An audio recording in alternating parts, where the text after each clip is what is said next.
sommes dans Genèse chapitre 3, le verset 21. Je lis la parole de Dieu. Il dit, l'Éternel Dieu fit à Adam et à Ève et à sa femme des habits de peau et il les en revêtit. Alléluia. Voici un peu, après avoir posé plusieurs actions, parce que le Créateur a travaillé, Dieu a travaillé. Il a créé les cieux et les cieux. Et il est venu créer la terre et tout ce qu'elle contient, tout ce qu'elle renferme. Et après cette création, il va créer l'homme. Il va mettre l'homme dans un beau jardin. Donc Dieu avait fini de créer, Dieu se repose. Et l'homme était dans ce beau jardin, ce jardin de félicité divine. Et il lui avait donné un interdit.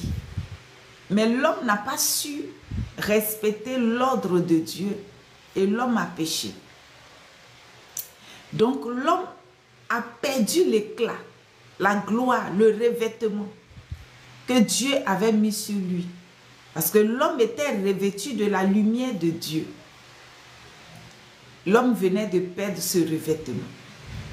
Donc Dieu, venant dans le jardin, va prendre un animal, va tuer cet animal et le sang va verser. Pour la première fois, la terre que Dieu a donnée au Fils de l'homme va recevoir de la main de Dieu le sang d'un animal. Le sang d'un animal va couler, la terre va ouvrir sa bouche pour boire le sang d'un animal. Mais ce sang-là n'est pas venu de la main de l'homme. Ce sang-là a été donné par Dieu lui-même. Donc Dieu va abreuver cette terre qu'il avait l'habitude d'abreuver par une vapeur. Dieu va abreuver cette terre.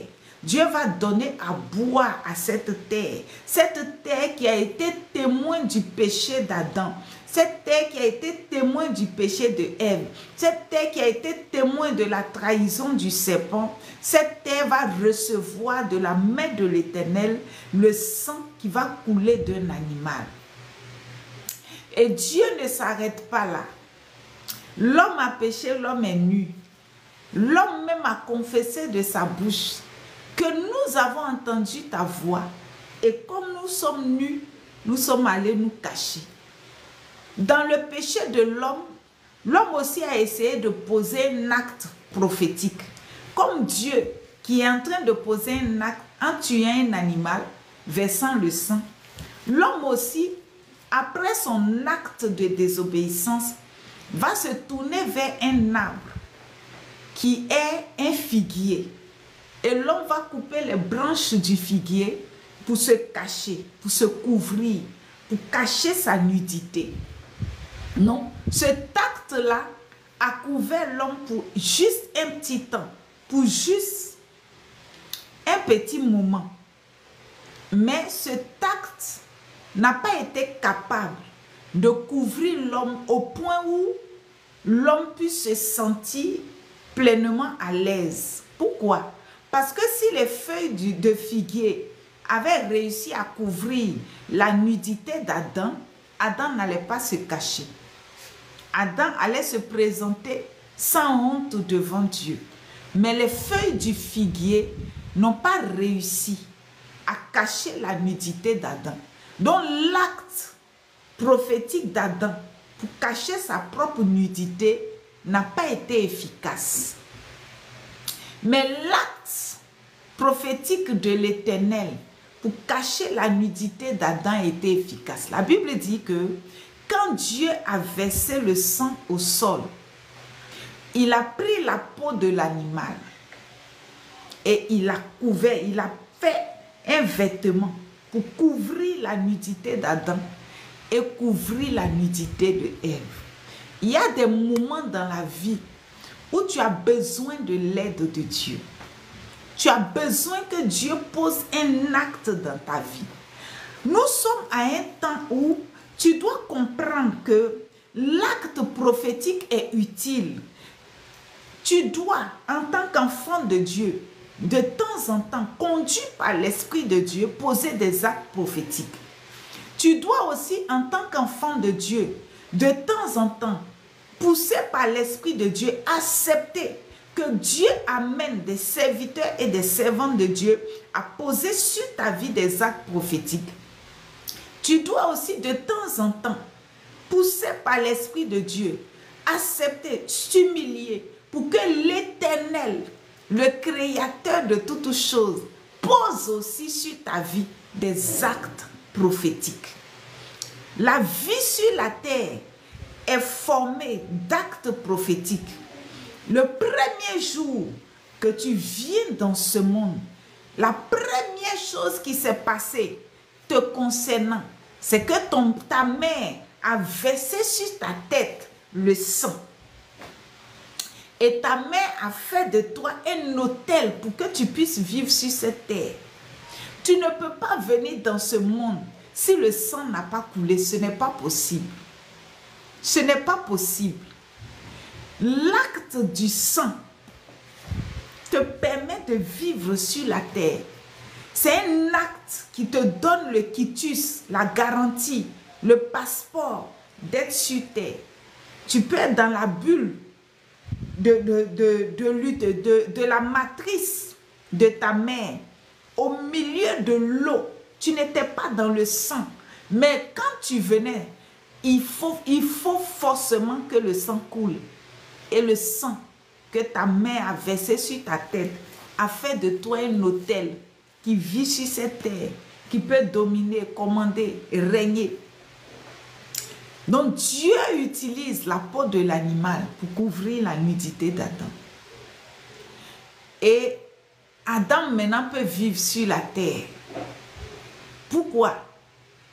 Parce que la solution de ne pas laisser Adam nu a été trouvée par l'Éternel.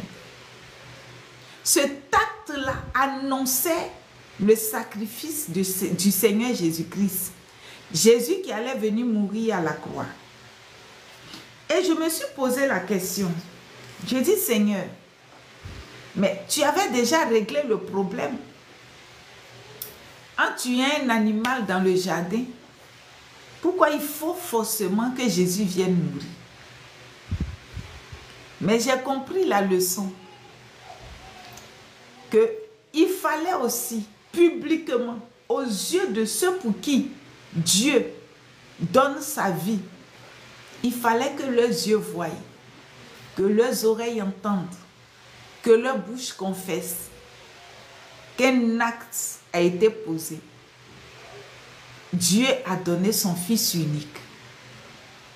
Et Jésus-Christ, en mourant à la croix, est en train de poser un acte prophétique pour la liberté de l'humanité. Pourquoi il ne vient pas simplement prier?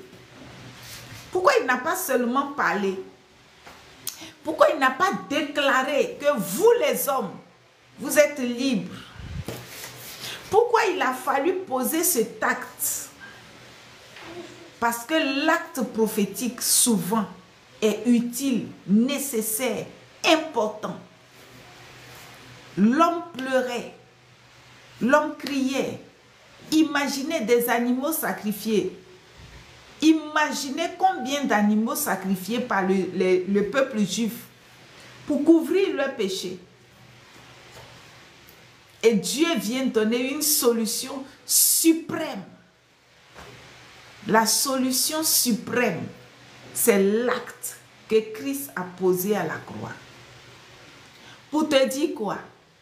Que pendant que tu es en train de marcher dans ce monde, il faut savoir qu'il peut y arriver que le Saint-Esprit te dise, pose un tel acte pour avoir un tel résultat. Ce n'est pas mal, c'est pour ton bien. Ne néglige pas cela. Accepte. Il y a des situations où, si tu ne te lèves pas, si tu ne poses pas d'acte prophétique, la chose traîne. La situation traîne. Dieu va faire, mais ça dure. Et quand ça arrive à ce niveau, demande au Saint-Esprit, qu'est-ce que je dois faire? Qu'est-ce que je dois faire? S'il te dit, fais telle chose, fais-le. Fais-le. Obéis simplement. Et tu verras que ce qui était compliqué va être décanté.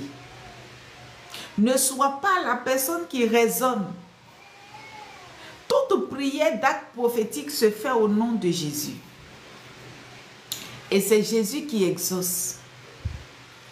C'est Dieu le Père qui exauce. C'est le Saint-Esprit qui exauce. Donc n'hésite pas. En tant que chrétien, il y a des niveaux d'actes prophétiques que tu peux poser toi-même.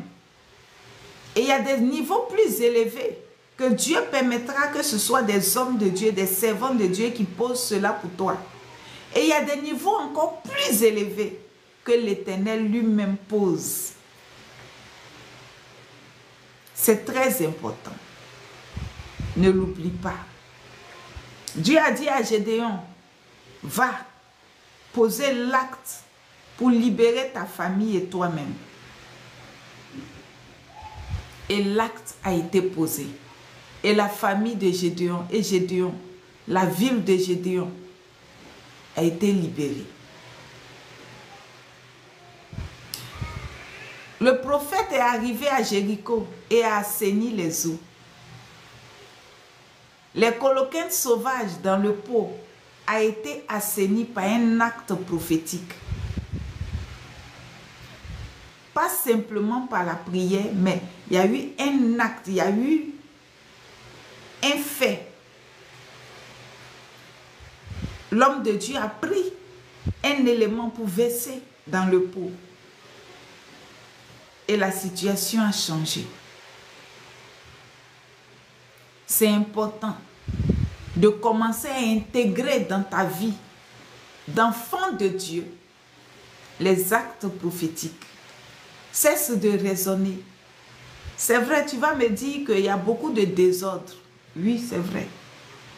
Dieu savait que Satan était sur la terre et il a laissé Adam dans le jardin. Dieu savait que Satan était sur la terre. Dieu savait que le serpent était dans le jardin. Donc, il y avait du désordre. Il y avait le désordre. Le diable a été chassé du ciel. La Bible dit, le diable a été chassé vers la terre. Malheur à la terre car le diable a été chassé vers vous. Dieu savait. Et Dieu n'a rien fait.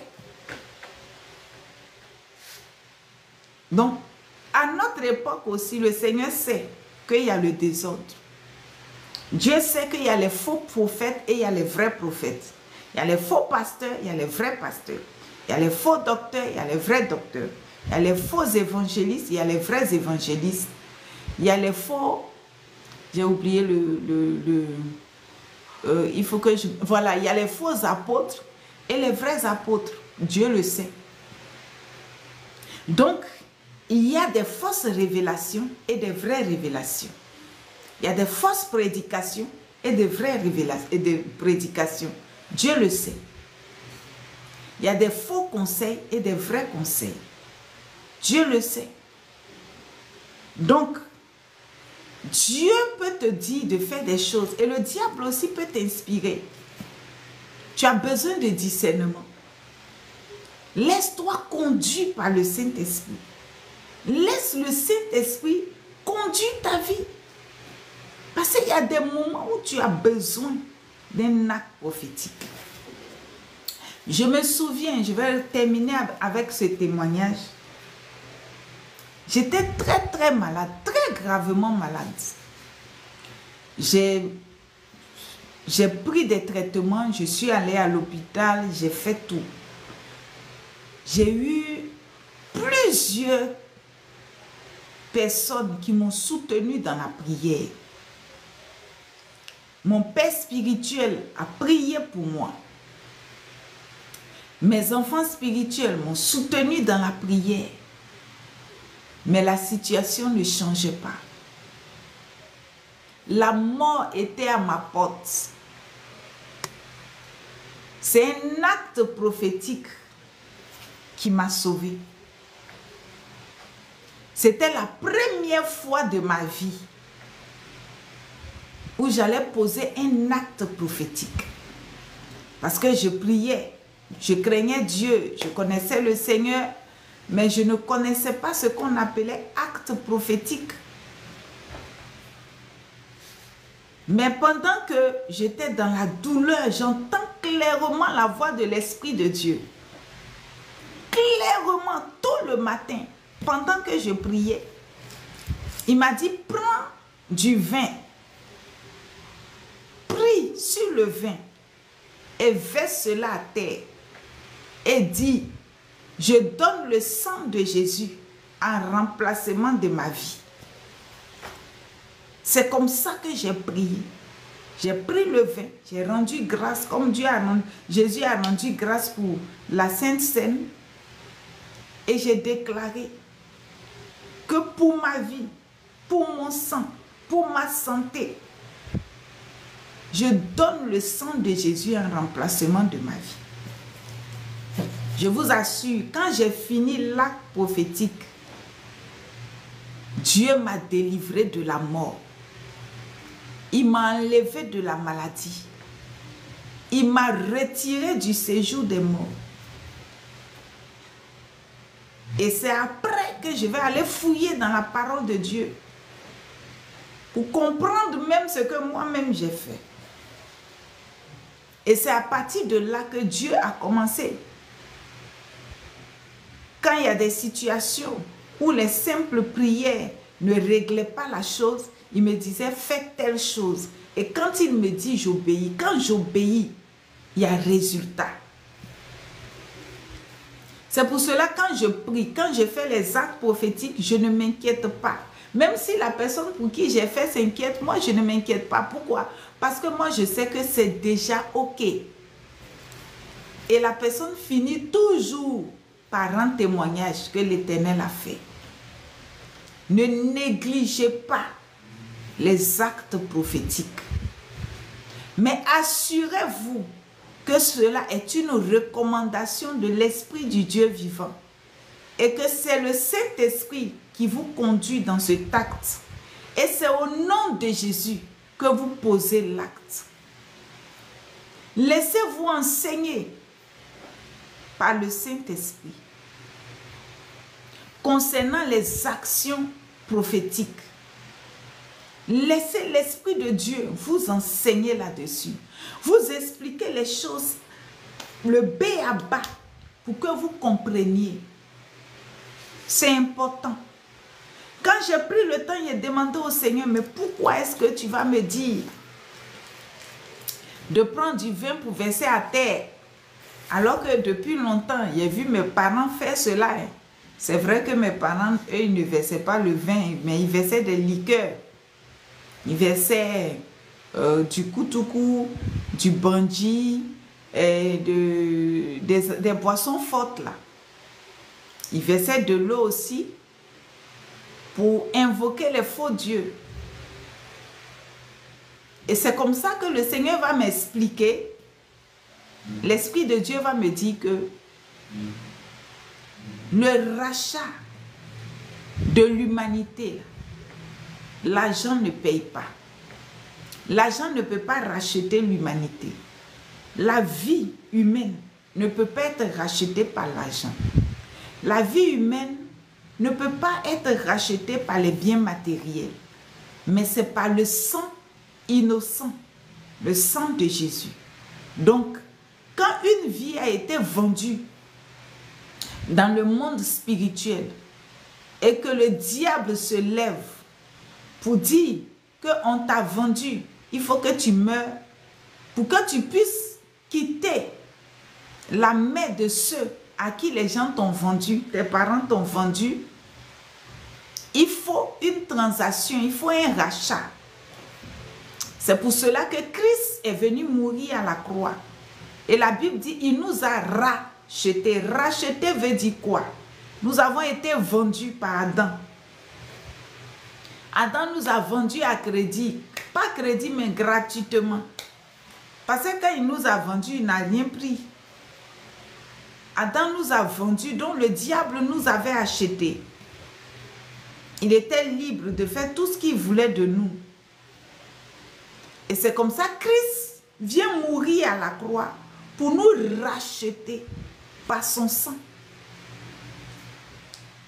Donc le sang de Jésus est efficace. Toi qui traverses une situation de mort, voici un acte que je viens de te montrer. Il y a des personnes, c'est ton commerce qui a été tué. Mais tu peux racheter ce commerce-là de la main de ceux qui l'ont tué, de la main des bourreaux. Tu peux racheter ce commerce-là par le sang de Jésus. Tu peux racheter ce commerce. Mais ce qu'il faut savoir, c'est que tu dois avoir foi dans le sacrifice de Jésus-Christ si tu veux poser de telles actions. Parce que si tu ne crois pas que Jésus est mort pour le rachat de l'humanité et que tu te lèves pour aller verser du vin, c'est vil. Il n'y a pas de vie là-dedans. Parce que la base n'est pas la foi. Ta foi n'est pas tirée du sacrifice de Christ. Non. Or, au jour d'aujourd'hui, physiquement, tu n'as aucun moyen pour trouver le sang de Jésus. Même si à l'époque où Jésus est mort, on vidait tout son sang et on gardait dans des bocals et on donnait goutte par goutte, tu n'allais pas avoir. Parce que des milliers de personnes qui sont passées sur la terre n'allaient pas avoir. C'est pour cela que Jésus, avant de partir, a donné une solution. Il dit, prenez le vin, priez, rendez grâce. Donc, pour que tu poses cet acte, pour que ton commerce qui est mort revienne à la vie, tu dois croire d'abord au sacrifice que Christ a opéré à la croix. Et tu dois croire que cela est pour toi. Tu dois croire que ce sacrifice-là a été fait pour te racheter toi et racheter la terre que Dieu t'a donnée. Chaque être humain a son héritage de la terre.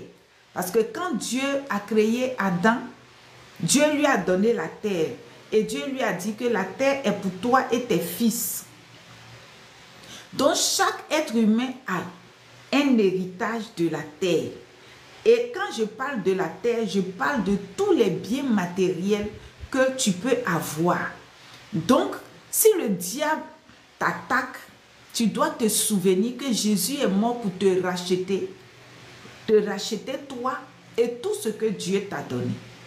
Donc, puisque tu mets ta confiance, que tu crois vraiment et que cela est ferme dans ton cœur, si tu te lèves et que tu prends de l'eau et que tu pries et que tu dis cette eau est devenue le sang de Jésus et que tu verses cette eau, tu dis à partir d'aujourd'hui je donne le sang de Jésus pour récupérer, pour racheter mon commerce. Cela rappelle en même temps la mémoire du sacrifice de Christ. Pourquoi? Le diable, il est menteur. Christ t'a racheté. Mais Satan te fait croire que Jésus ne t'a pas racheté. Donc, quand tu te lèves et que tu poses l'acte, c'est comme si tu es en train de signaler à la création que Jésus-Christ est mort pour que ton commerce ne meure pas.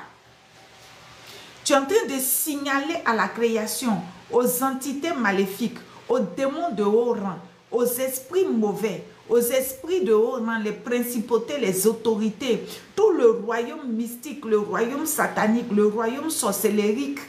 Tu es en train de leur rappeler que tu sais que Jésus est mort pour ton commerce et qu'ils n'ont pas le droit de garder ton commerce dans le royaume de la mort. Parce que Christ est mort pour que toi tu vives. Christ s'est dépouillé de ses vêtements. Il a été mis à nu pour que toi tu ne manques pas de matériel sur terre ici. Que les biens matériels ne te manquent pas. Il a été dépouillé pour que toi tu aies tout. Donc quand tu réclames, quand tu rappelles cela, tu poses l'acte. Le monde des ténèbres vit l'acte qui a été posé à la croix. Donc, ne sois pas seulement limité à ton action que tu fais ici. Ce qui s'est passé le jour de la crucifixion de Jésus là, c'est quand tu poses l'acte, tu répètes la même chose là dans leur corps, dans leur âme, dans leur esprit, dans leur être. Ils subissent la même sentence. Ils lâchent prise. La manière dont ils ont lâché prise à la croix, c'est ce que l'acte prophétique fait. Le diable se rappelle, et ce n'est pas un simple rappel. C'est comme si tu l'as ramené il y a plus de 2000 ans en arrière à la croix, et il voit que Christ a libéré ton commerce. Et quand tu poses l'acte dans un tel esprit, dans cette foi-là, il n'y a pas de raison que Dieu ne t'exauce pas. C'est important. Ce n'est pas que tu es en train d'utiliser un autre sang. Non, non, non, non, non. Mais tu poses l'acte. C'est comme l'action prophétique du baptême. L'action prophétique du baptême, c'est quoi? Le jour où je viens à Jésus-Christ, que je donne ma vie, que je dis, Seigneur Jésus, je t'accepte comme mon Seigneur et mon Sauveur personnel, ce jour-là, je suis morte. C'est ce que la Bible dit. Je suis morte en Jésus-Christ. Et moi qui étais mort au péché, là, cette vie que je vivais sur la terre, je viens de perdre cela. Donc Jésus me donne sa vie. Et je commence à vivre une nouvelle vie qui est la vie de Jésus-Christ. Donc, le Seigneur dit, il ne faut pas que ça reste seulement dans cette intimité-là, entre toi et lui.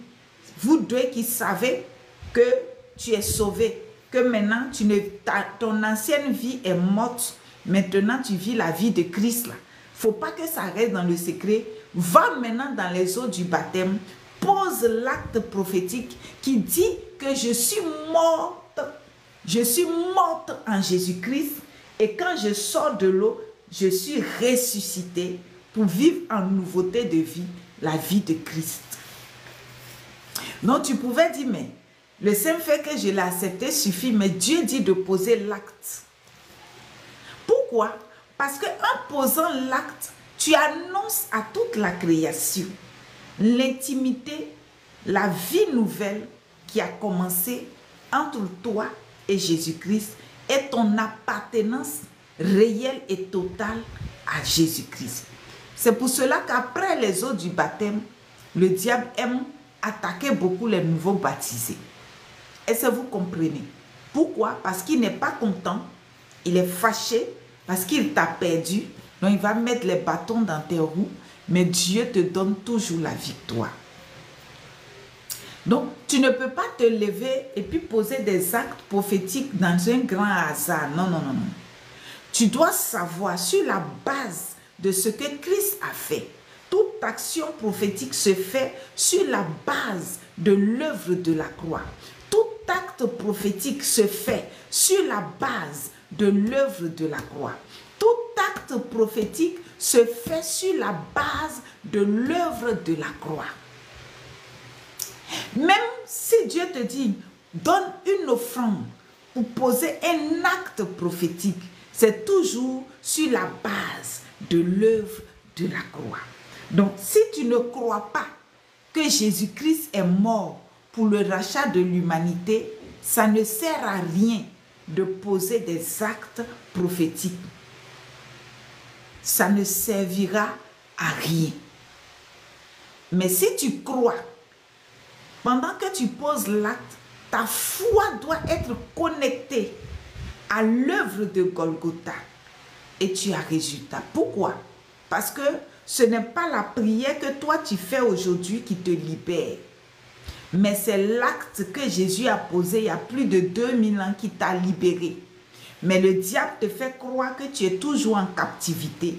C'est pour cela que tu poses l'acte prophétique pour lui rappeler que tu sais que tu as été racheté.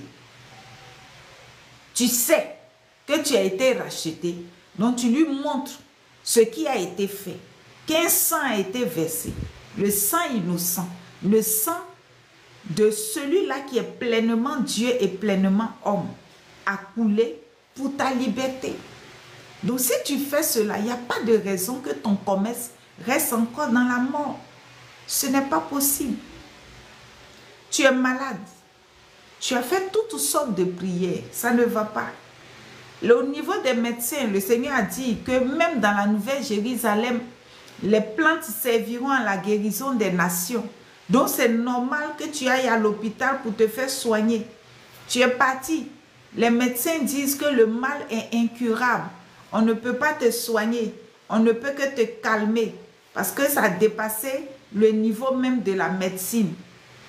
Tu viens à la maison et le Saint-Esprit peut t'inspirer pour te dire, prends telle chose, fais telle chose, en mémoire de Christ qui a porté la couronne d'épines, pour porter tes douleurs, pour porter ta maladie, pour porter ta souffrance. Et tu te lèves et tu poses l'acte en croyant, parce que tu ne peux pas le faire si tu ne crois pas, mais en croyant que Christ, en allant à la croix, a pris mes douleurs, a pris la maladie, a pris les souffrances. Donc comme je crois et que je sais que c'est un fait, cela a été déjà fait. Mais l'ennemi qui m'attaque croit que je ne sais pas. Lui ne sait pas que moi je sais que Jésus est mort pour moi. Je pose l'acte prophétique pour que lui qui m'attaque sache que Jésus-Christ a pris la maladie et je ne peux plus être malade. La maladie ne doit plus régner dans mon corps.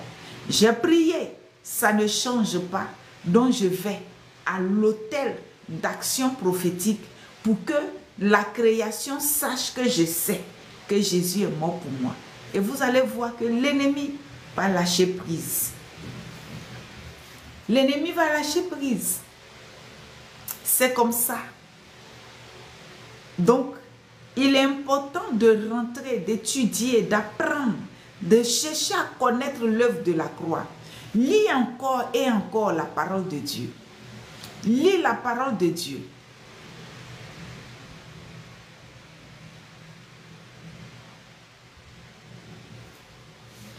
Surtout, insiste sur l'œuvre de la croix. Plusieurs personnes qui posent des actes prophétiques, vous basez beaucoup sur les actes qui ont été posés déjà dans la parole de Dieu. C'est bien, c'est très bien. C'est très bien. C'est très bien. Mais pour que tu puisses avoir des résultats, il faut te baser sur l'œuvre de la croix. C'est très important. Sur l'œuvre de la croix, ce qui s'est passé sur le bois à Golgotha, c'est là-bas l'origine de notre liberté. Notre délivrance a été matérialisée, la finale a été jouée là-bas. La finale a été jouée là-bas. Nous avons péché dans le jardin. Et l'Éternel a tué un animal pour cacher notre nudité. Et il a dit au sacrificateur, tuez les animaux pour verser le sang pour couvrir. Ça veut dire toujours, c'est des vêtements pour nous couvrir. Mais la finale de notre délivrance a été jouée à la croix. Et Jésus a remporté la victoire. C'est la base de tout acte prophétique. Et si nous rentrons dans les détails, pourquoi est-ce qu'Élisée va venir prendre le sel pour jeter dans l'eau, pour assainir les eaux? Quel est le rôle que le sel jouait avant que Élisée ne vienne prendre le sel? Dans le passé, Dieu avait déjà dit que ton offrande ne manque pas de sel. Donc dans le tabernacle, il y avait déjà le sel. Mais Moïse, quand il a vu le modèle du tabernacle et les éléments qui étaient dans le tabernacle, dans le ciel, il y avait un sel. Et c'est ce sel-là qui est dans le tabernacle. Donc le sel ne doit pas quitter nos offrandes que nous apportons à l'Éternel. Pourquoi? Parce que Dieu veut des offrandes salées, des offrandes qui ont du goût, des offrandes qui ont de la bonne odeur, les offrandes qui ne sont pas fades.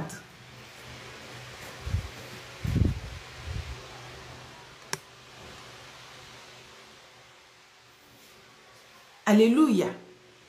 Donc le sel, Élisée sait déjà que le sel joue le rôle de redonner goût quand il n'y a pas de goût, de redonner vie quand il n'y a pas de vie. Mais si le sel peut redonner la vie à une eau qui n'avait plus de vie, donc le sel est quoi? Le sel est qui? Et pourquoi dans le Nouveau Testament, le Seigneur Jésus nous dit, soyez le sel de la terre? Qui est-ce que nous sommes en train de ressembler? Nous ressemblons à Jésus sur terre. Il est la lumière, mais il est aussi le sel de la terre. Donc, la base de tout acte prophétique, c'est Christ et l'œuvre de la croix. Jésus est le sel de la croix. Jésus est celui qui vient donner du goût à ton existence. Nous étions morts. La Bible dit, ils sont tous morts, quoique vivants. Qu'est-ce qui est venu nous donner la vie?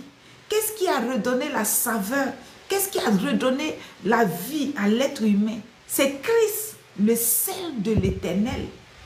Donc si je ne connais pas ça, et puis je me lève, je prends le sel, parce que dans ma maison, je vois que quand je suis née, les parents préparent le sel, et le sel donne du goût.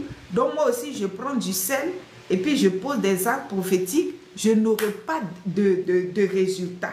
Parce que ma foi n'est pas tirée de l'œuvre de la croix. Ma foi ne comprend pas que le sel, c'est Jésus. Et si je prends le sel et que je dis que de la même manière que Christ est le sel de la terre, de cette même manière, quand je prends ce sel et que je verse dans cette eau, j'assainis les eaux de ma vie. De la même manière que Christ, le sel de Dieu, le sel du tabernacle céleste, est venu sur la terre pour donner vie à mon âme, pour donner vie à mon esprit, pour donner vie à mon corps, pour donner vie à l'humanité. De cette même manière, quand je vais verser ce sel dans cette eau, ma vie va reprendre goût. Mon corps moi, va reprendre vie. Mes entreprises vont reprendre vie. Si je verse ce sel, ainsi de suite. Mais tu ne comprends pas, tu dis non, comme on prend le sel pour préparer, donc non, le sel n'a aucun pouvoir. Le sel que tu vois là n'a aucun pouvoir. Le sel ne peut pas donner la vie. Le sel est limité. Le sel peut donner du goût à la sauce, mais le sel ne peut rien faire d'autre dans le spirituel. Il faut comprendre ça. Le sel ne peut rien faire dans le monde spirituel. Donc si ta foi n'est pas basée sur Christ, qui est le sel de la terre, le sel de Dieu, le sel qui est dans le tabernacle céleste. Le Seigneur dit, si tu apportes ton offrande dans le tabernacle, que ton offrande ne manque pas de sel. Si tu n'as pas compris ça, et puis tu prends le sel, et puis tu portes des actes prophétiques, ça n'a aucun sens. Ça n'a pas de sens. Ça n'a pas de sens. Même si tu as pris le sel de mer, si tu as pris le sel de terre, si tu as pris le sel des arbres, quel que soit, même si tu veux, il faut aller en Israël pour aller prendre sel là-bas pour prier. Si tu n'as pas compris que le sel, c'est Jésus,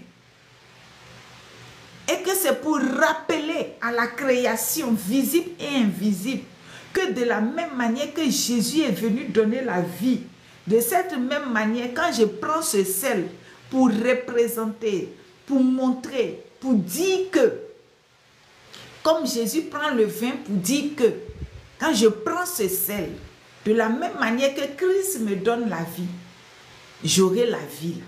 Si tu n'as pas compris, c'est zéro. Ton acte est vil. Ce n'est pas basé sur la foi de l'œuvre de Christ. Ce n'est pas basé sur Christ. Dieu n'est pas dedans. Les gens vont te voir en train de faire des trucs, mais il n'y aura pas de résultat. Peut-être si un esprit mauvais, comme Satan, on ne l'appelle pas, et puis il vient. Excusez-moi. Peut-être, sinon, ça n'a pas de sens. C'est comme ça. Voici un acte prophétique. Élisée dit à Géasi, prends le bâton, va mettre sur l'enfant, et puis l'enfant va revenir à la vie. Géasi n'a aucune connaissance de la source de pourquoi on prend un bâton. Lui, il prend, il mange Gaïa, Gaïa, Gaïa, Gaïa. C'est un arbre, oui. Et puis il s'en va déposer. Il n'a pas eu de résultat. Mais Élisée n'est pas allé déposer le bâton parce qu'il y a un arbre qu'on a coupé. Non, non, non, non, non, non, non. D'où vient que bâton est rentré dans l'affaire de Dieu? D'où est venu qu'un bâton rentre dans cette affaire du Créateur? Élisée va à l'origine.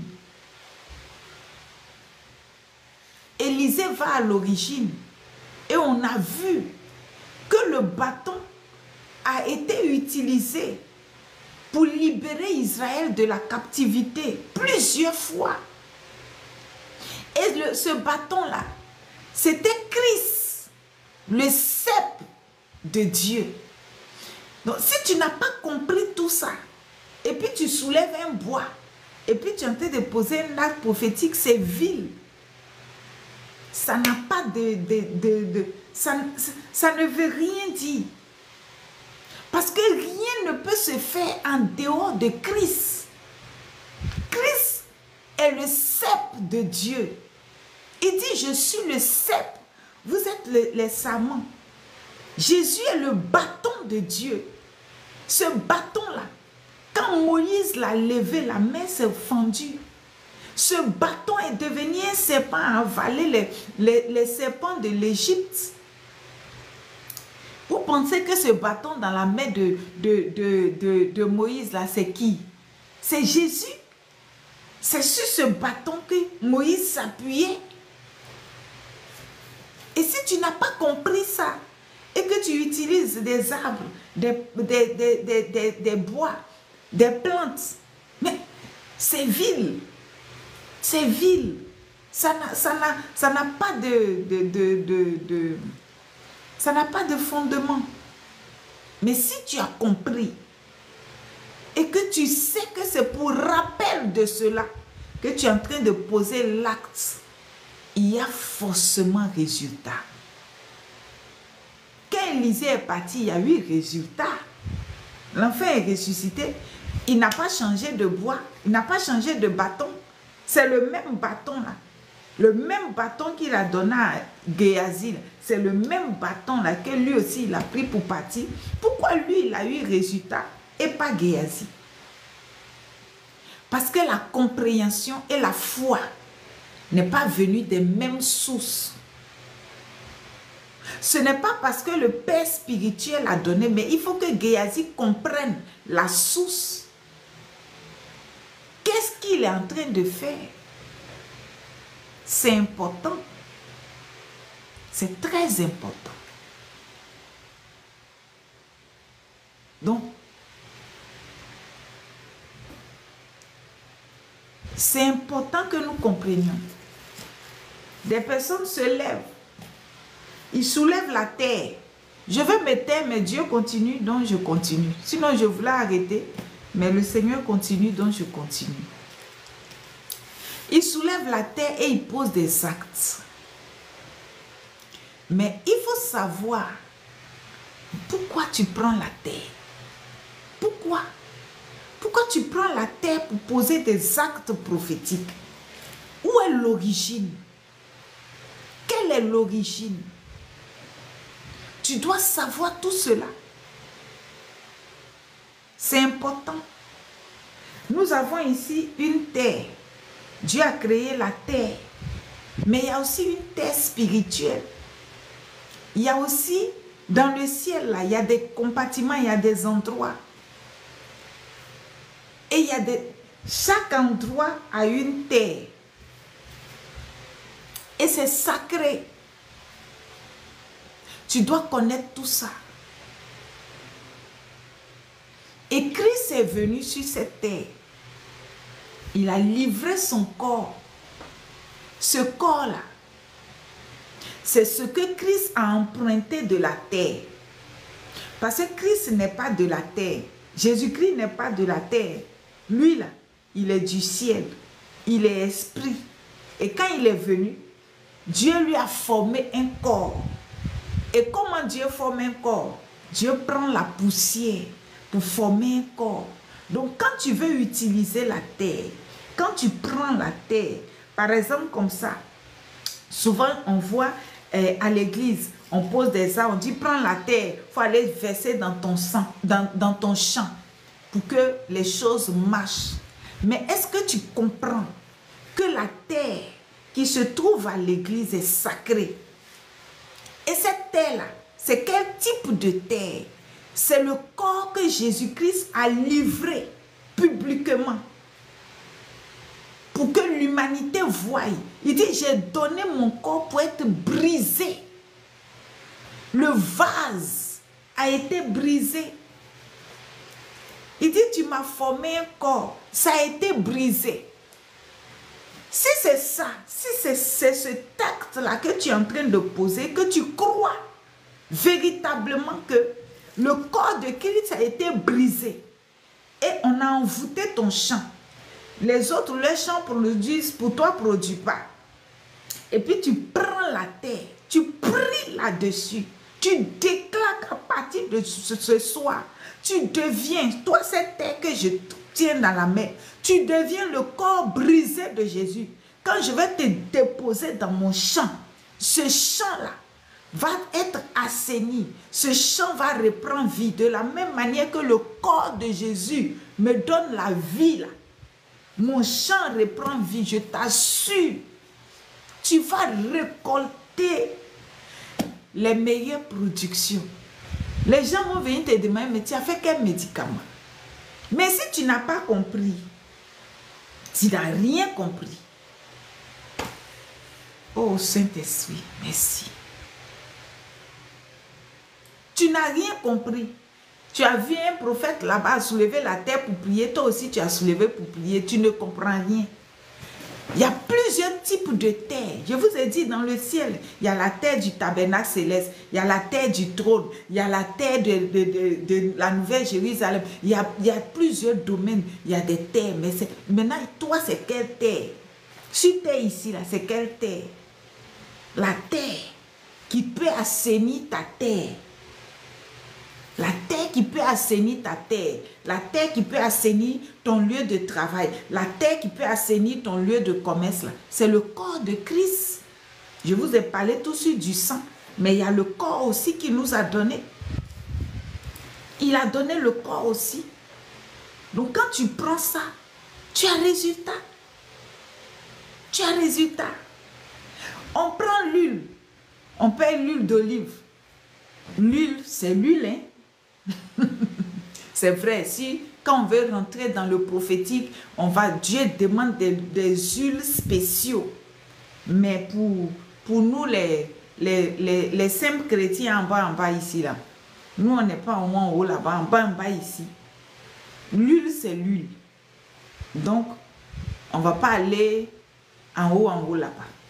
Mais c'est important, souvent, Dieu demande des huiles spécifiques pour faire l'huile consacrée, ainsi de suite. Mais en bas ici, que ce soit l'huile d'olive, que ce soit l'huile d'inor, que ce soit l'huile rouge, mais le pourquoi tu prends l'huile pour prier. Ce que tu dois savoir, c'est qu'il y a deux types d'huile. Il y a l'huile qui a coulé sur la tête de Jésus-Christ dans l'éternité passée. Où Dieu lui-même, on ne sait pas où Dieu a pris l'huile. Ça, il ne sait pas. Il ne m'a pas encore dit. Mais il dit, oh Dieu, ton Dieu t'a oint d'une huile de joie pour que tu sois établi au-dessus de tes frères. Il y a cette huile-là. Donc, si tu veux poser un acte prophétique concernant la royauté, c'est cette huile-là qu'il faut utiliser. Donc, quand tu vas prier, c'est l'image de cette huile dans ton esprit où tu crois qu'effectivement Jésus-Christ, dans l'éternité passée, a été oint par Dieu d'une huile de joie, une huile royale, une huile de gloire. Cette huile-là, la Bible nous dit que ça a coulé sur la tête du souverain sacrificateur.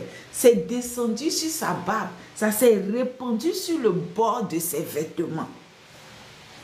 C'est ces gouttes-là qui sont, peut-être il y a une seule goutte qui est tombée sur moi, je ne sais pas. Mais je sais que j'ai reçu. Maintenant, si c'est venu beaucoup ou c'est une goutte, ça, je ne sais pas. C'est ça qui est sur la tête de tous les serviteurs de Dieu. C'est cette huile-là. Donc, quand on te consacre, c'est cette huile. Jésus est le premier consacré par Dieu. C'est ce qui découle de lui là qui vient couler sur nous en bas ici. Donc quand il s'agit de la royauté et de la sacrificature, c'est cette huile là. C'est sur la base de cette huile là que tu pries pour avoir résultat. Mais si toi tu dis non, j'ai vu le pasteur, ou bien la Bible a dit que moins d'huile, et puis je suis en train de venir et dire il y a deux types d'huile. Et puis tu pries comme ça, tu prends l'huile, tu mets sur tes des gens, je te oins, tu es sacrificateur, je te oins, tu es roi. Mais toi-même, tu n'as aucune mémoire. Tu ne sais pas d'où est venue cette affaire d'huile, de l'onction, jusqu'à on arriver où on est là. Ce que tu fais là, ça n'a aucun sens, c'est vil, ça n'a pas d'impact. Et ça fait que beaucoup de personnes dévient, tu as mis huile sur leur tête, mais leur onction ne pèse pas. L'onction n'est pas lourde. L'onction est fébrile. Pourquoi? Parce que ce n'est pas venu du premier oint. Tous les serviteurs de Dieu, tous les rois, l'onction là vient de Jésus. Et puis ça coule sur nous tous. Mais la personne qui te oint doit savoir ça. Pour que ce qu'il met sur ta tête ne soit pas vil. La deuxième onction, huile, c'est la graisse du bélier de l'Éternel. La graisse qui est dans l'animal. Quand vous voyez Dieu, quand on fait le sacrifice dans le tabernacle, il dit de lui donner l'épaule droite et la graisse. Dieu aime la graisse. Pourquoi? Parce que la graisse est utilisée chez Dieu pour briser le joug de l'ennemi. Donc, cette huile-là, c'est l'huile de la guérison. Et ça, quand je dis le bélier de Dieu, il faut voir en même temps Jésus-Christ. Il faut voir Jésus-Christ, qui est le bélier de Dieu qui a été donné à la croix.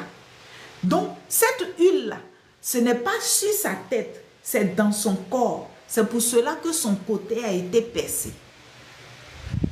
Pour que la graisse sorte.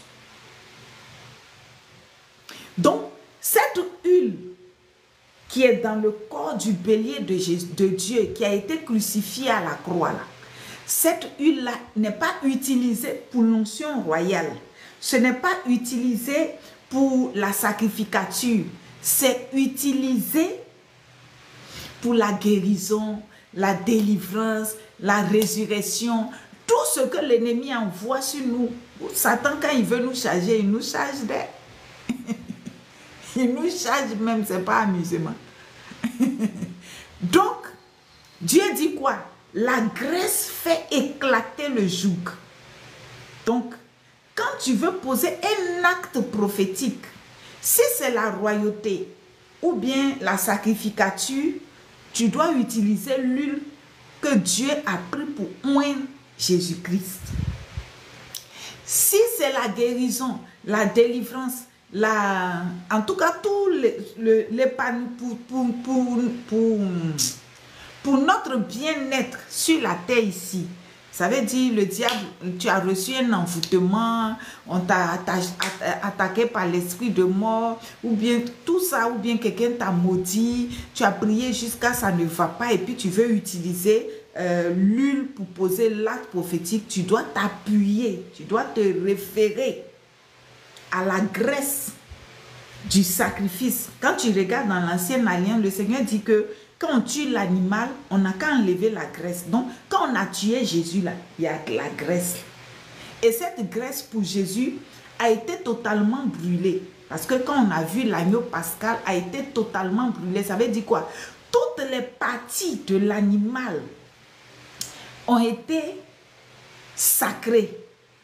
Est-ce que vous me comprenez? Donc, le sacrifice pascal, le sacrifice de l'agneau pascal, c'est tout l'animal qui est brûlé. Donc, chaque partie, chaque compartiment, chaque parcelle, tout est sacré.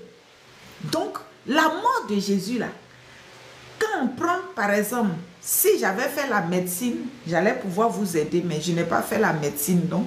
Mais quand on prend le corps humain, tout ce qui forme le corps humain est utile pour les actes prophétiques, mais en matière de Jésus-Christ. Donc, le côté graisse, c'est ça qu'on utilise. Donc, quand tu prends l'huile, que ce soit l'huile d'olive, que ce soit huile rouge, que ce soit huile de tournesol, que ce soit, je ne sais, n'importe quelle huile, que ce soit huile d'inor, dans ton esprit, ta foi doit croire que la graisse qui fait éclater le joug là, est sortie de Jésus-Christ par la mort à la croix. C'est pour ça que je vous dis, tout acte prophétique est basé sur l'œuvre de la croix. Quand tu crois en cela, tu pries comme ça. De la même manière que Christ est mort à la croix et que sa graisse a brisé le joug du diable. Et cette odeur, la bonne odeur, est-ce qu'il y a quelqu'un a un problème de démangeaison? Si quelqu'un a un problème de démangeaison, signalez-moi. Parce que souvent, quand ça fait comme ça, c'est que quelqu'un subit. Signalez-moi. Que l'Éternel te donne la guérison. Que le Seigneur te donne la guérison. La personne qui me suit, qui a un problème de démangeaison, que l'Éternel te délivre. Au nom puissant de Jésus. Amen. Donc, quand tu comprends ça, et puis tu fais la prière, ah, ok, reçois la délivrance, Aline, reçois la délivrance, sois totalement libéré, sois guéri de ce mal, que la démangeaison te quitte.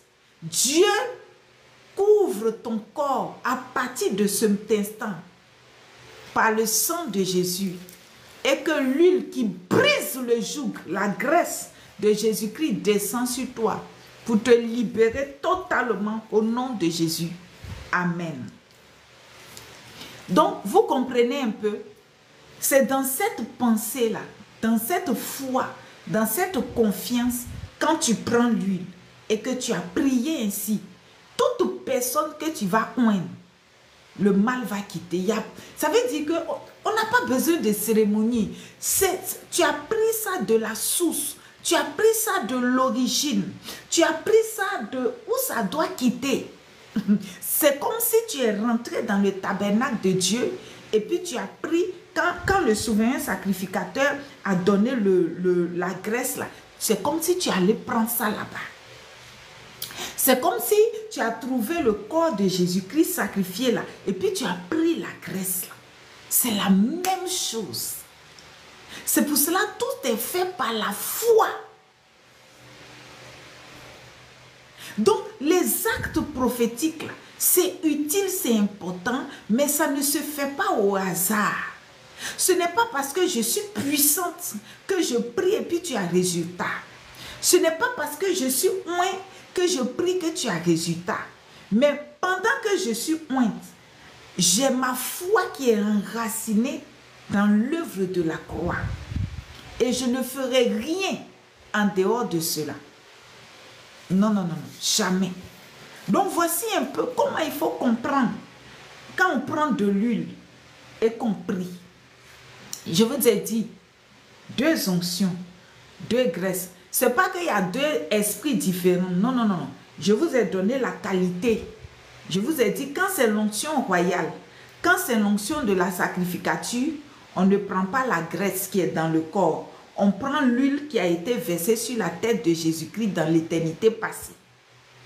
Quand c'est la guérison, la délivrance, le brisement des joues, le changement de malédiction. Aline, tu es libérée. Tu vois, je ne ressens plus les démangeaisons. Dieu t'a libéré. Tu lui rends grâce. Quand c'est ça, tu utilises la graisse du bélier de l'Éternel. Et tu es libéré. C'est-à-dire, même si on veut toucher les actes, il y a tellement d'éléments. Il y a tellement d'éléments pour des actes prophétiques. Mais il n'y a pas un que tu peux trouver en dehors de Christ. Il n'y en a pas. Tout est en Dieu. C'est pour cela la parole de Dieu nous dit, nous avons tout pleinement en Dieu. Donc, en tant qu'enfant de Dieu, la Bible dit, un temps viendra où personne ne leur dira qu'on est Dieu, et tous le connaîtront. Le Seigneur ne veut pas qu'on cache la vérité à ses enfants. Il y a des moments où tu n'as pas besoin forcément d'aller voir des gens. C'est quand ça te dépasse là, quand ça te dépasse. Il y a des actes prophétiques que je ne peux jamais vous montrer ici parce que tu ne peux pas vivre la consécration qu'il faut pour poser ces genres d'actes. Ça, je ne peux pas te montrer. Mais si tu as besoin, je serai obligé de faire pour toi. Et tu feras l'offrande qu'il faut.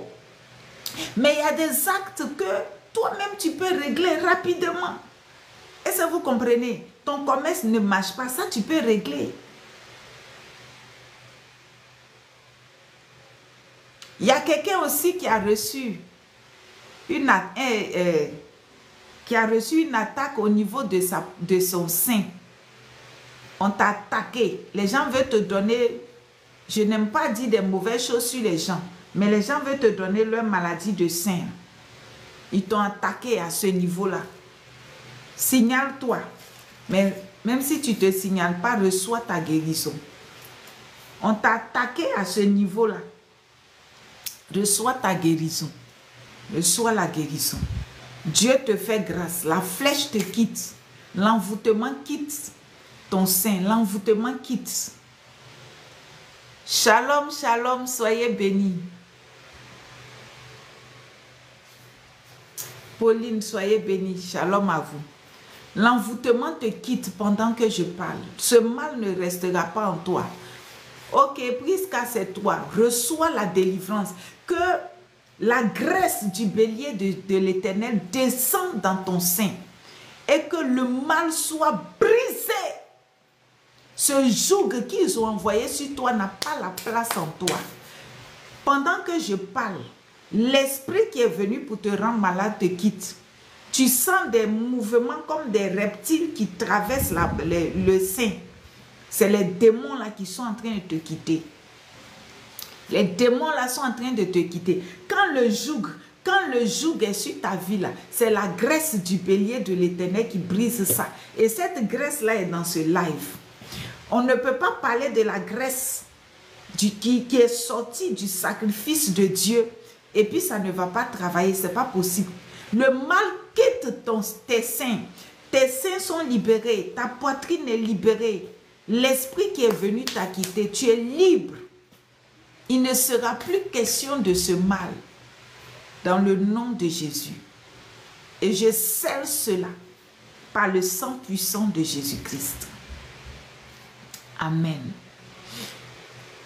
Et souvent, il y en a qui croient que l'huile qui verse sur les gens, c'est le Saint-Esprit. Le Saint-Esprit est Dieu, il n'est pas huile. Le Saint-Esprit, là, il est Dieu. Le Saint-Esprit est Dieu, il n'est pas huile. Le Saint-Esprit n'est pas huile. Donc, il ne faut pas croire que l'huile qu'on prend et puis on verse sur les gens, là, quand on fait ça, on a versé le Saint-Esprit. Non, non, non. Quand tu donnes ta vie à Jésus, le Saint-Esprit vient en toi. Il vient en toi. Sa puissance là, on appelle ça aussi l'onction. Quand il te donne son onction, et cette onction qui travaille, c'est quoi? C'est toujours la graisse de Jésus-Christ. C'est la graisse de Jésus-Christ. Quand on dit j'ai l'onction, c'est la graisse de Jésus-Christ. Et c'est cette onction-là qui opère des miracles. Quelqu'un est guéri là-bas, c'est qui? C'est la graisse de Jésus-Christ. Un mort est ressuscité là-bas, c'est la graisse de Jésus-Christ. Que le Saint-Esprit, si on veut parler dans le langage des hommes, on va dire que le Saint-Esprit est comme un tradit praticien. Et puis, il a pris la graisse de Jésus, il l'a mis dans les pots, dans les vases. Nous, là, nous sommes des vases pour Dieu. Donc, il a mis l'onction, il a mis la graisse, là. Il a mis les pommades de guérison, là. Voilà. Il a mis Vitago, il a mis Vic, il a mis dans les pots comme nous. Donc, quand nous nous déplaçons, si nous croisons une personne qui est malade, nous faisons sortir l'onction, la graisse de Jésus-Christ que le Saint-Esprit a mis en nous. Et puis la personne est guérie. C'est comme ça. La parole de Dieu, il faut comprendre ça. Quand tu as compris, Jésus dit, je leur parle en parabole. Pour qu'ils ne comprennent pas. Parce que quand je leur parle ouvertement, ils vont comprendre et puis ils seront sauvés. Ça aussi, c'est un autre mystère. Si on a compris, nous sommes sauvés. Donc, revenons aux actes prophétiques. Si les enfants de Dieu commencent à poser des actes prophétiques, je vous assure, hier, j'étais en train de méditer, j'étais dans Actes chapitre 15, si ma mémoire ne me trompe pas. Et je vois que Paul et Silas, ils étaient en train de faire le ministère.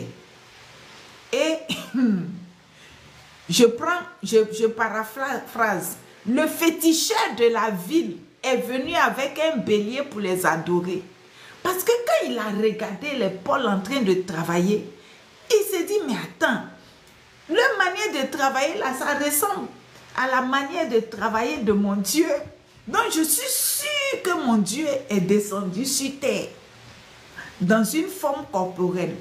Et les gens de la ville disaient que les dieux sont descendus en forme humaine sur la terre. Leur manière de travailler ressemblait tellement à la manière de travailler des dieux, des féticheurs.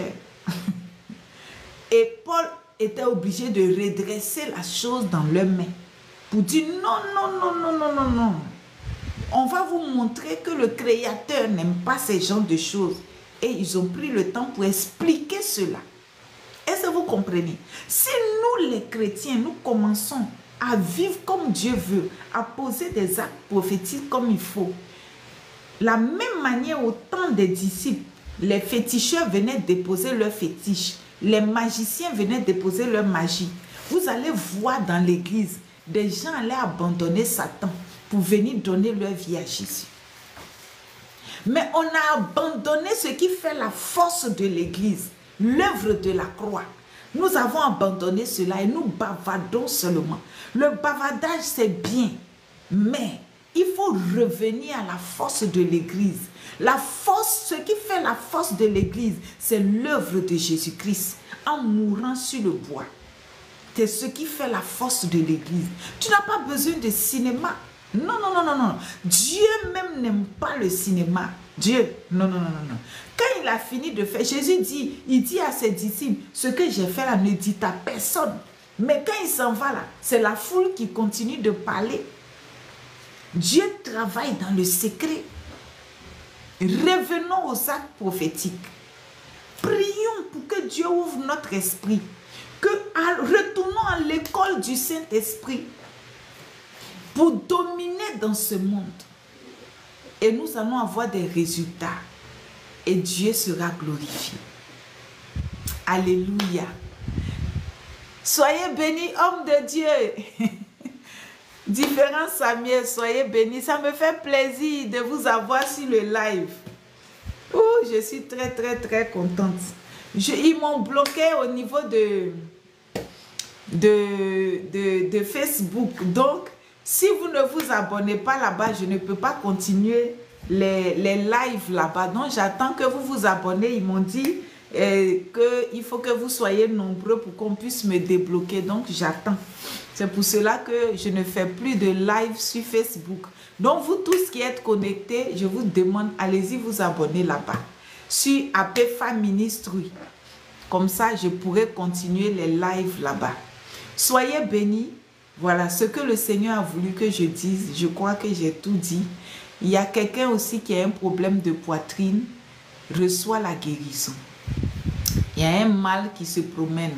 Il y a un petit reptile spirituel qui se promène sur ta poitrine. Merci, homme de Dieu. Qui se promène sur ta poitrine, reçoit.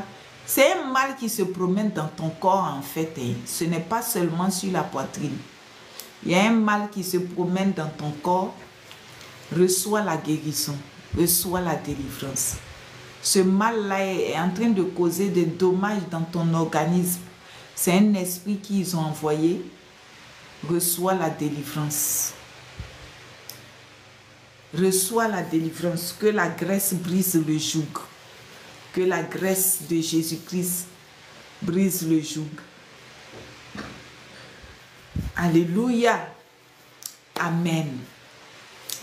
Je vais permettre, comme le Saint-Esprit a voulu qu'on prolonge et que nous avons prolongé, je vais donner 5 à 10 minutes.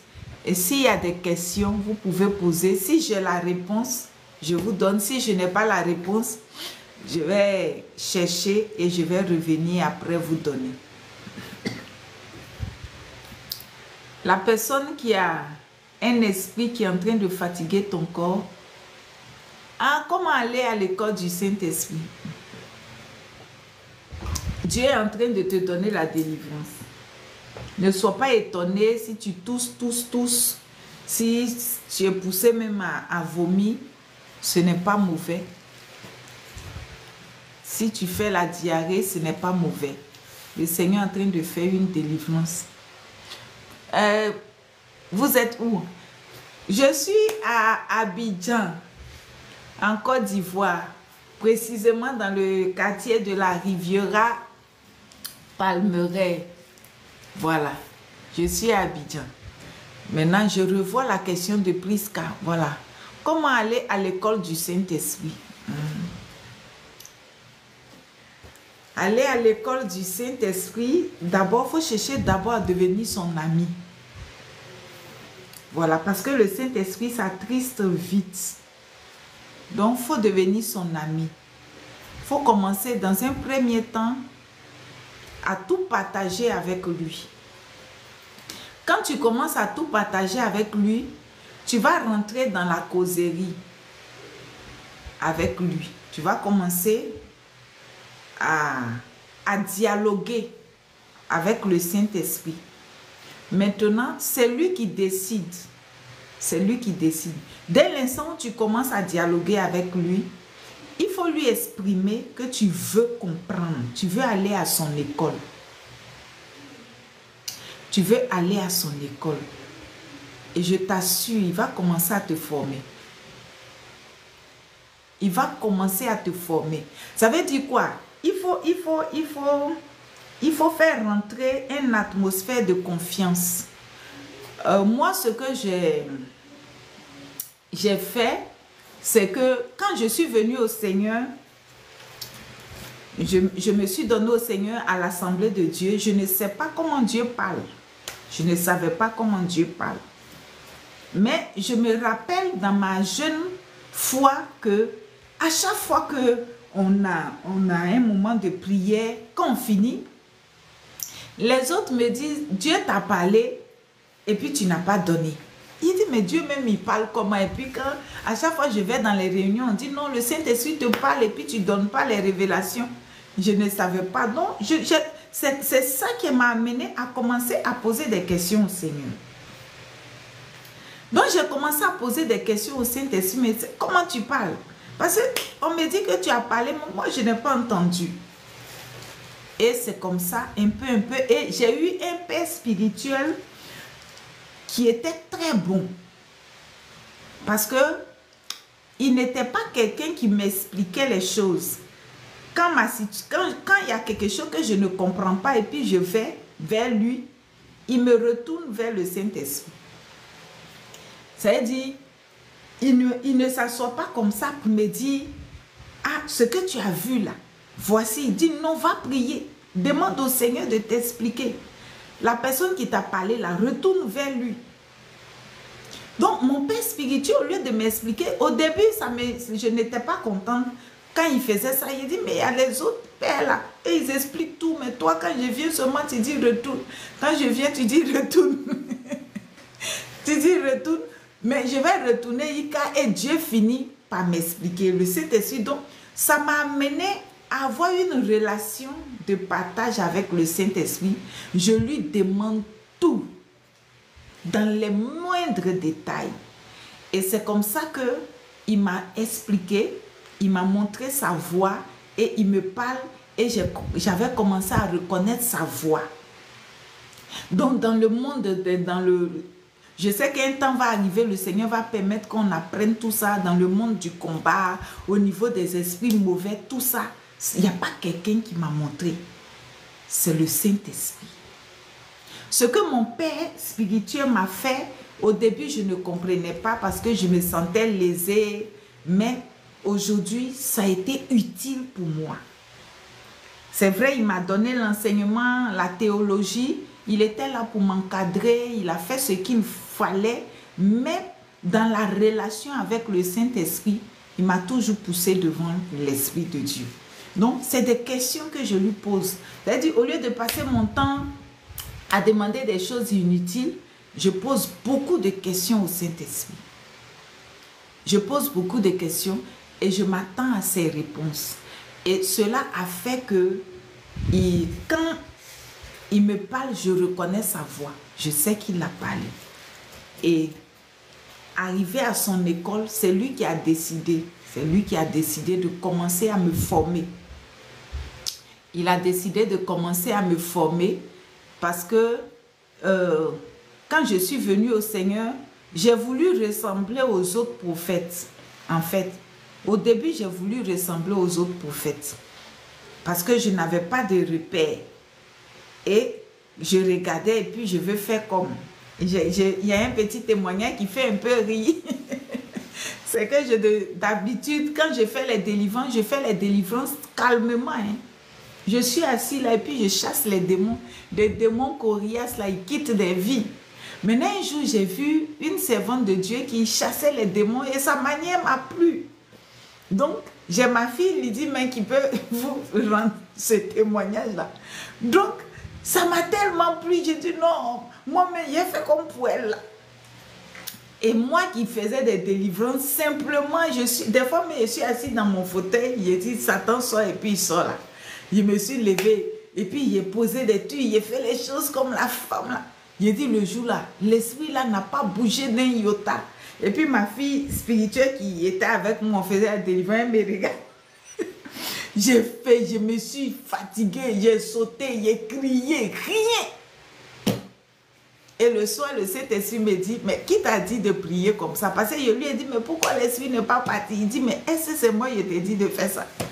Je me suis repenti depuis ce jour-là. Je n'ai plus essayé. Pourquoi? Parce que Dieu travaille beaucoup avec moi par les actes prophétiques. Donc, il fallait qu'il m'explique, il fallait qu'il me montre, il fallait que je comprenne, parce que c'est des choses que je ne connaissais pas. Quand ça a commencé, quand Dieu me montre, le Seigneur s'est révélé à moi à un temps où le prophétique n'était pas aussi répandu. Donc, il n'y avait personne pour m'expliquer. J'étais obligée et condamnée de retourner vers le Saint-Esprit. Quand il me dit, fais telle chose, il dit, mais pourquoi tu me dis de faire ça? Qu'est-ce que ça veut dire? Montre-moi un passage biblique qui montre que c'est toi qui me parles. Et puis, j'avais un secret que mon défunt mari m'avait montré aussi. Il m'avait dit que, parce que comme je voyais beaucoup de visions que je ne comprenais pas, donc un jour, je lui ai expliqué que je vois tellement de choses, je ne comprends pas. Il m'a dit, le Saint-Esprit n'a pas peur d'être taillé en pièces.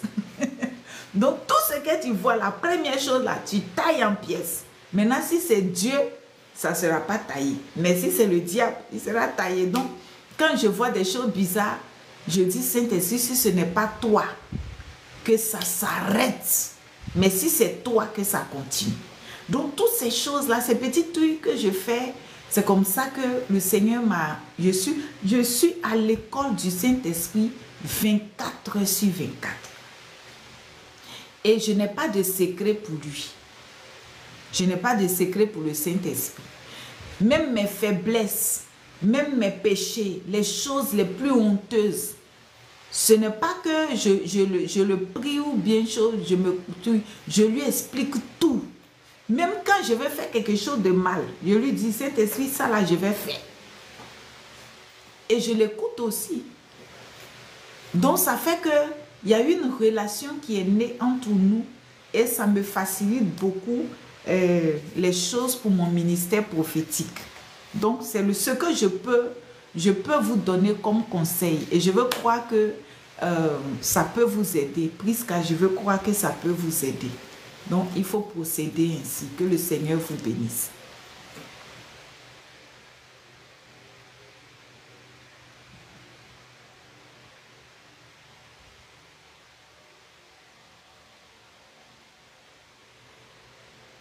Ah, amen, amen. Amen. Merci beaucoup. Donc, c'est comme ça. Suivre Jésus, il faut le suivre dans la simplicité. Les moments où j'ai voulu me compliquer la vie, j'ai commis beaucoup d'erreurs. Hein. J'ai commis beaucoup d'erreurs. J'ai voulu, puisque je ne connaissais pas le prophétique, au début, j'avais peur. Au début, j'avais peur. Quand j'avais des grandes visions, ça me faisait peur. Mais quand je n'avais plus peur, je voulais maintenant ressembler aux autres. Oh, Dieu travaille avec nous, avec notre nature. Voilà, moi avec ma nature, là, je peux sauter, danser, chaud. Je ne suis pas chaud de nature. Je ne peux pas, mais je voulais ressembler aux autres et ça m'a fait commettre beaucoup d'erreurs. Mais le Saint-Esprit aussi, à chaque fois que je commets les erreurs, il me tire les oreilles. Mais j'ai bien compris et maintenant je suis rentrée dans mon canevas, je suis dans mon couloir. Je suis dans mon couloir avec le Saint-Esprit. Il y a des moments aussi, il m'a permis d'aller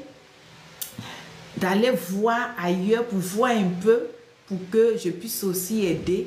Et ça, c'est quand il m'a permis d'aller. Et quand c'est fini, il me dit, c'est fini, tu t'en vas. Donc, voilà un peu. Je crois que le Seigneur va nous aider. Sur cette plateforme, nous allons beaucoup avancer avec le Saint-Esprit.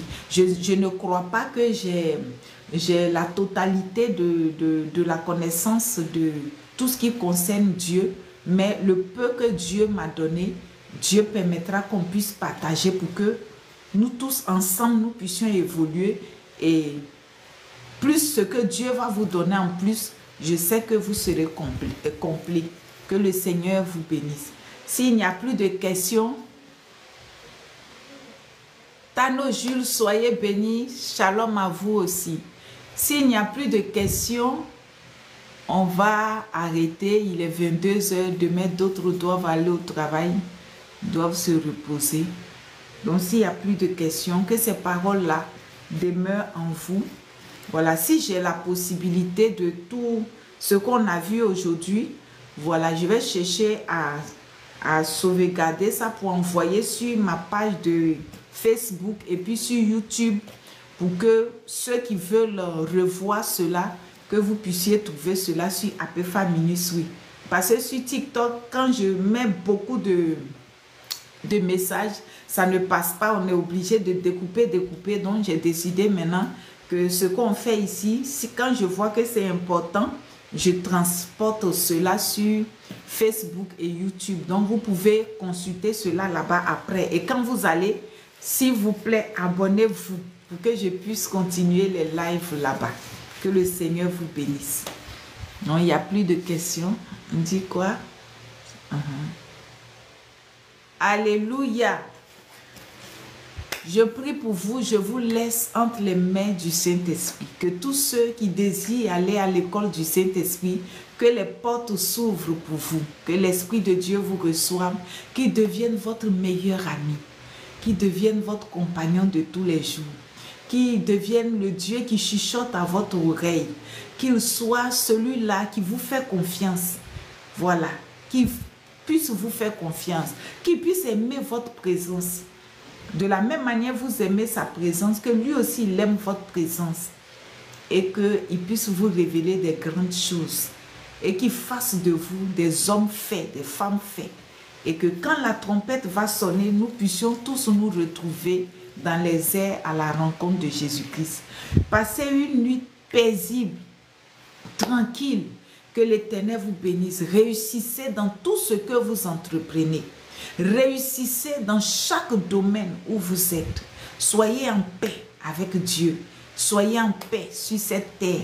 Et que la vie de Dieu déborde dans votre vie. Au nom de Jésus.